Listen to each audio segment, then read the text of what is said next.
Hey, my name is Jonathan Leonardo, and today on Internet Church, we are talking Jesus and therapy. Jesus and therapy. Now, hold up. These are words that trigger both Jesus and therapy, and sometimes we don't know quite how to relate them to each other. I know for myself, at times there was some tension in how do I relate Jesus to therapy.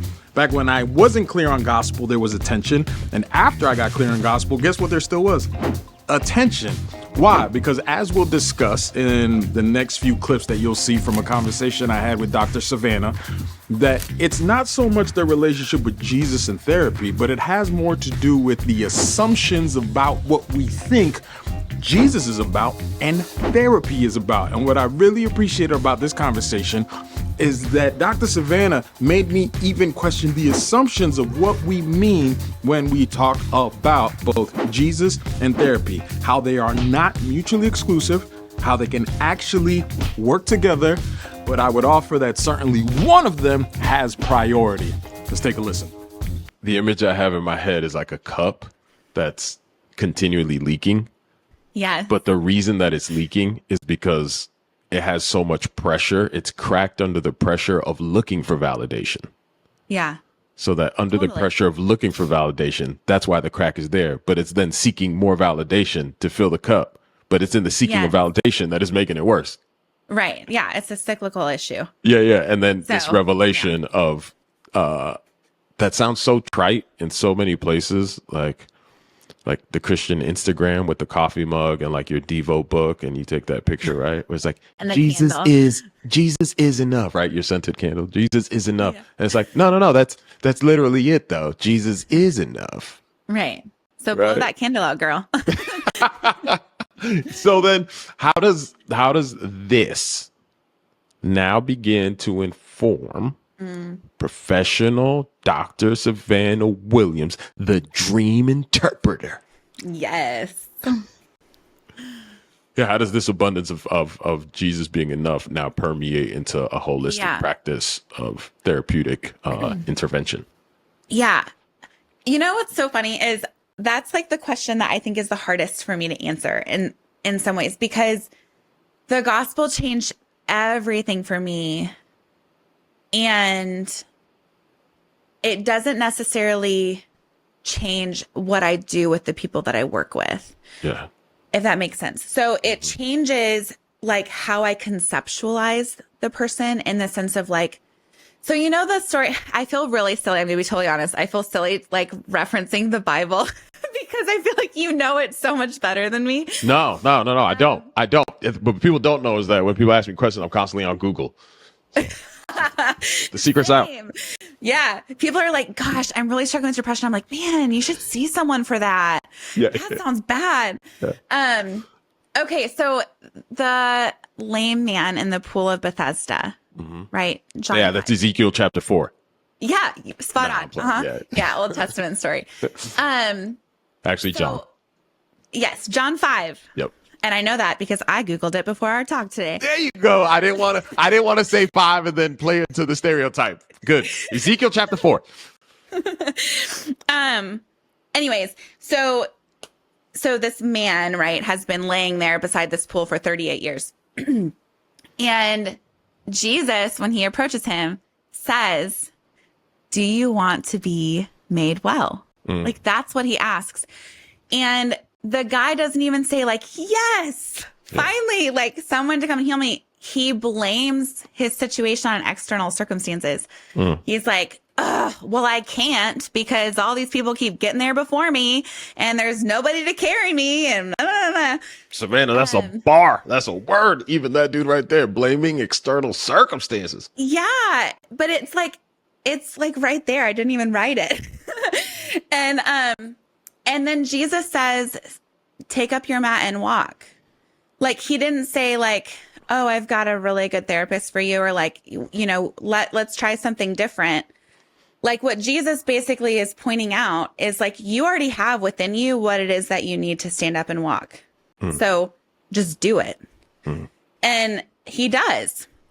So that to me is what therapy is my job is to recognize that the person that I'm sitting in front of is a child of God and they are loved like they don't even know. and they have within them everything that they need to be able to make it through whatever it is that they're facing. And so my job is just to really empower them and remind them of who they are in more discreet language, right?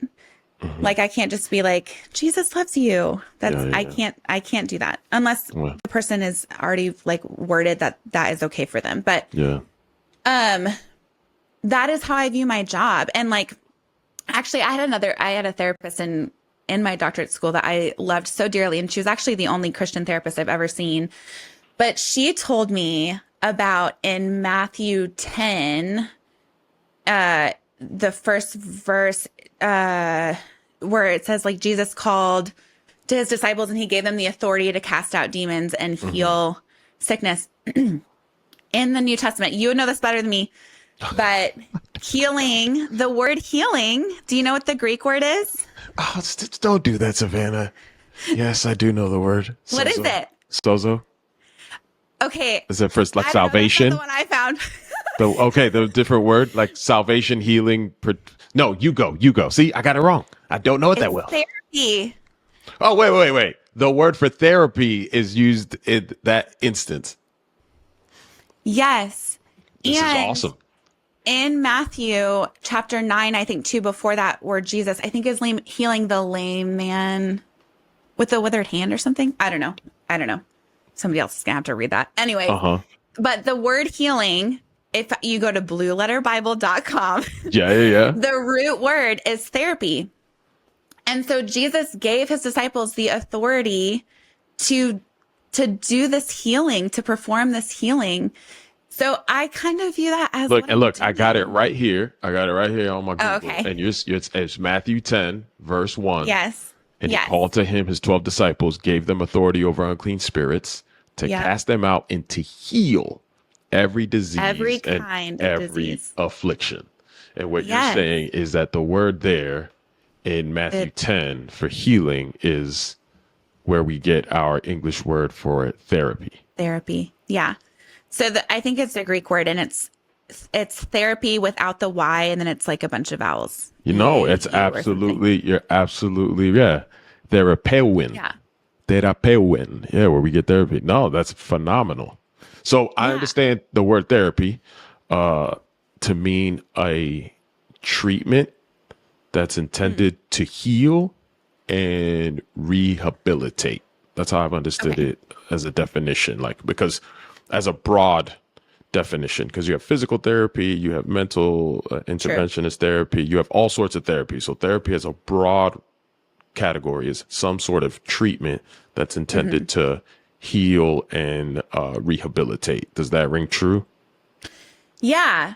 I think how I frame therapy out in terms of what I do, like my specific brand or kind of therapy, is the process of making unconscious processes conscious. Yes. So I think that feels accurate. And so that in what you just offered, that would be within the context of I think cognitive behavioral and mental health. Yeah. And not even just cognitive behavioral, but even just like when it comes to intention, right? Like everything that we do, think, feel, behavior, like all of those things tend to sort of be like second nature. Like we're kind of just going about our day. And I feel like the process of therapy is really kind of digging into why do I do the things that I do, so that then you can apply a level of intentionality to all of those functions, which is why I say the making those unconscious things conscious, so that you're actually being intentional. Okay. And this is where I find a bit of a challenge, even with the word therapy, because I think all too often when therapy is invoked, I think it's the common usage is most often related to what you're articulating about some making unconscious conscious, about having some sort of mental or emotional processing that might be verbal, something related to cognitive behavioral therapy, right? So that then when we invoke therapy, I think that more often than not, it's within sort of the network of ideas that you've offered. However, that the word therapy at the largest, like a 30, 50,000 foot definition is just something that's intended to relieve or heal a disorder, because you have, physical therapy, right? So you qualify that therapy, and that therapy wouldn't be something to make the unconscious conscious, right? That would be just to get like muscles back working or alignment properly. But that's a legitimate, that's legitimately categorized as therapy. For sure. So that then, I think that I find, and this is where I want to get some really insight from you, is that I find that we invoke the word therapy often as it related to Christianity, like Jesus and therapy. And what we're talking about is what you're saying to some degree. But then it seems that there is a tension between a therapy that says make the unconscious conscious, you have everything inside of you, then why do you need Jesus? And if you have Jesus and Jesus is enough, why do therapy?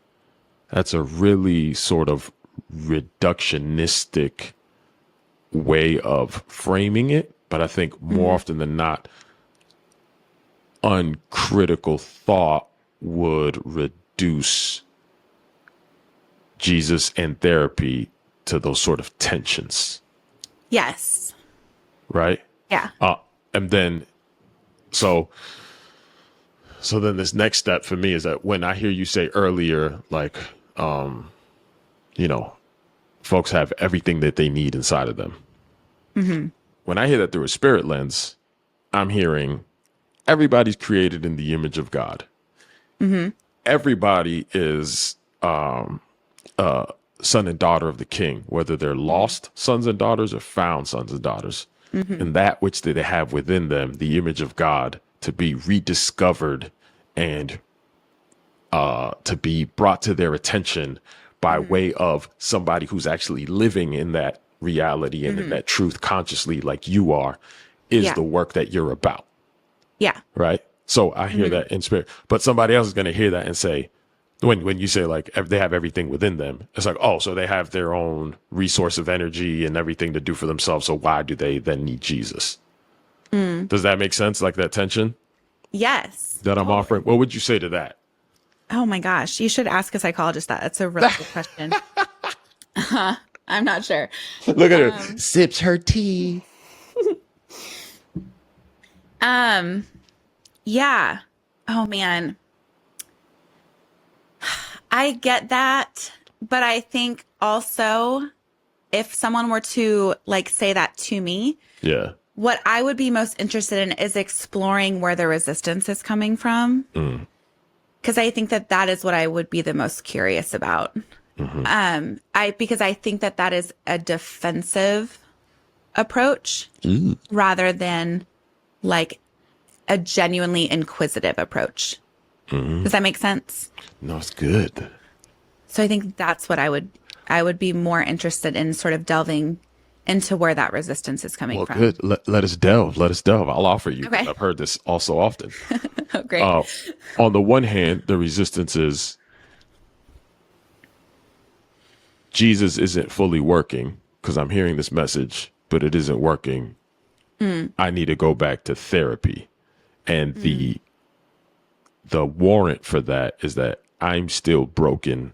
I'm still not enough in this. I'm hearing this message. It's not playing out in my life. I need to, right? So that's on the one hand. So if you could speak to that one, then I'll give you the other one on the other side. Yeah. Well, I would challenge the language, right? Like, I am broken.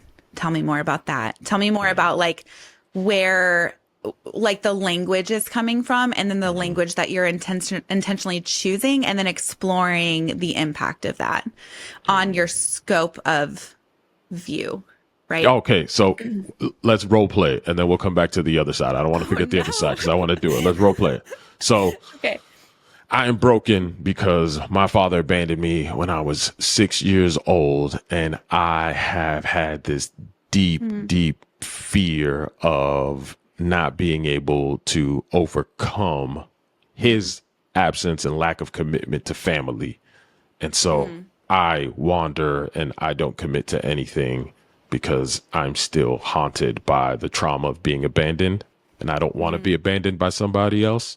And I don't want to ever run the risk of maybe abandoning when the circumstances get too rough, because I'm not enough. Like, I'm willing, right? Like my spirit is willing to be in something committed, but my flesh is so unbelievably weak. And I know that I might run like my dad did. Yeah. So what's interesting is like noting sort of this internal tension that you're like presenting, right? Of like, I want to do one thing, but then this other thing is sort of pulling me in this other direction. Yeah. Why are you laughing? I'm only laughing. You'll see. Okay. Oh, because you know what you're going to say next. Yeah. I mean, from a gospel perspective, right? Like, we know that the flesh has nothing on you anymore. So we could talk about that. Yeah. But then also, I think what's interesting is like what you're noting is like you're aware of it, like this internal struggle and this feeling. And so again, I think delineating that and like delving deeper into that, like where's the actual fear coming from? Because where it would probably be is your fear is becoming your father, right? And so we have the ability to make a conscious choice to do something different. And even in light of fear, right? Like acknowledging that that feeling is there and also aligning yourself with what feels true and what is true and the values that you uphold, and then choosing to do that regardless of feeling. Yeah. And then feeling might follow. Yes. So this is why I kind of laughed, because the thing that I'm expressing was very real to me for a long time. I could tell. I thought so from what you'd said in the beginning. 100%. Yeah. It was so real to me for so long. And it was my Romans 7. Yes. Right. Right. Of course. Right? Yeah. Like, I want to be a better man. Right. I just can't. I just can't. So in order to assuage the inability to be a better man, I participate in the desires of the flesh. So I am non-committal. I am promiscuous. I don't want to objectify women, but I do. And the reason I do it is because I don't want to ultimately break their heart by going into a relationship that I won't be able to commit with because I'll abandon them. So it's better to just have our little fun and then separate our ways. Right. But I'm just that cup with the pressurized crack that's continually feeding off of my brokenness. I'm speaking for myself now. Right. And so then I find that tension that I've articulated to you that comes from a personal experience to be overlaid rather neatly with the Romans 7 person. And when, like I said earlier, when I came to that understanding of like, one, I am beloved of my true father in absolute abundance. And that from that love, I am free from condemnation. I'm free from the flesh. I am free from double-mindedness so that I can live in the abundance of his love. All of a sudden, I am no longer a child that was abandoned by my father. Right. I am a son of a heavenly king who his natural father, he abandoned his family. Like my father abandoned his family. I am not the abandoned child. Yeah. Right? That mindset shift, right? Oh, 100% reframing. So Dr. Savannah highlighted her take on how she conceives of therapy. I'm just curious, from the community, how do you respond to her explanation of therapy, particularly this idea of a conscious awareness of the unconscious that's inside? What are your responses to that? I'm just genuinely curious. And number two, she highlighted something about the resistance to therapy and how sometimes it's positioned in defensiveness. Has that ever been you? And if so, why? Have you ever been defensive, or does the word resistance in light of therapy, has it ever emerged for you? I know it has for me.